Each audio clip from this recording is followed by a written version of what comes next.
islands and low-lying coastal areas of the Caribbean, the Pacific, and the Indian Oceans are rich in natural resources that have provided a livelihood to their people for generations.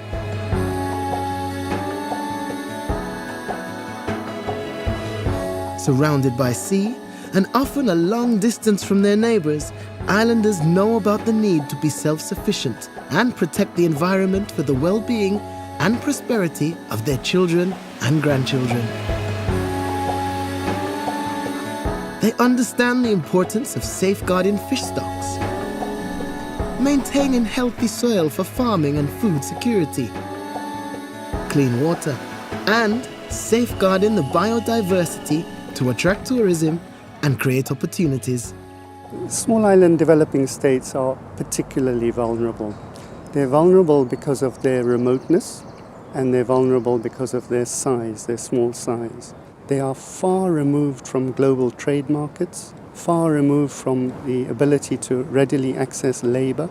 Their costs of shipping, their costs of transport, their relative costs of infrastructure are extremely high in comparison with other larger states and those that have land-based boundaries. As a small state, you have to provide all of the institutional functions of a state, but you only have a small population to actually support that.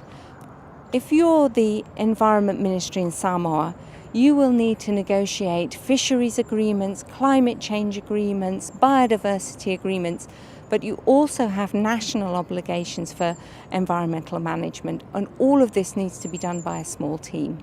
We are isolated, and then we have small administrations, so the information about climate change and the rest of the world it's very difficult for us to get. And also, we do not have the data. We do not have the expertise. We don't have the technical people to deal with and to show us the right process.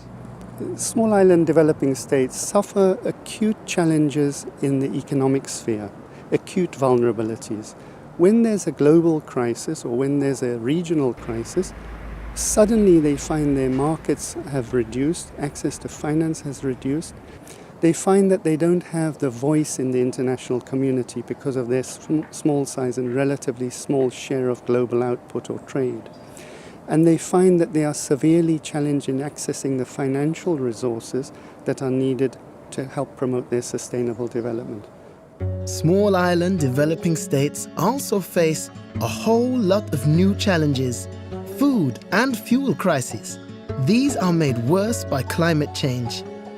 They suffer acutely from the rise of seawater levels because most of their populations live on the coast.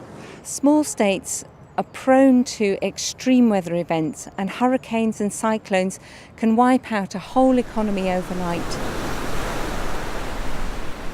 Our survival in the future depends very much on addressing the climate issues. That's the only way I think we can survive as a people. Many of these problems can be solved by creating green economies. To make a green economy work, we're going to have to work in new ways. What we're going to have to do is invest in people, in their skills, so that they have employment and jobs in a new type of economy. But we also need to work with institutions and get them to work in new ways as well, so that we can solve multiple problems with one solution that is integrated across different sectors and different people who are using the natural resource base for the economy.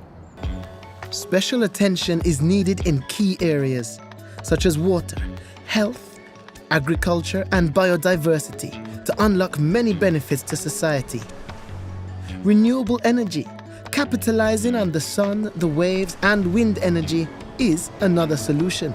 These are opportunities waiting to be tapped in a way that builds jobs for these countries, creates new investment opportunities, creates new sources of growth for these countries.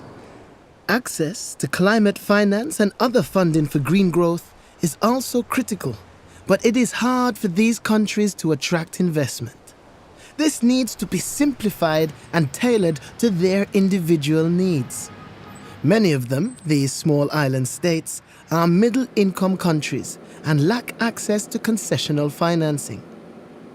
Some island states are already finding their own solutions, but also recognize the benefits of shared expertise and pooled specialist knowledge. The pooling of services at a regional level creates economies of scale. We have high hopes that our partners will help the small islands with their economies and also provide technical people and information that will enable us to make good decisions for the future. It is time again to call for renewed international recognition of the vulnerability of small developing states. Political will needs to be harnessed to deliver the changes required. If small islands and low-lying coastal states work together and have the right sort of support from larger nations, they can make great leaps forward in developing greener, more sustainable economies. And in doing so, the people of the Caribbean, the Pacific, and the Indian Ocean will not only protect their own communities, but also act as role models to show how even the smallest countries can help solve what is essentially a global problem.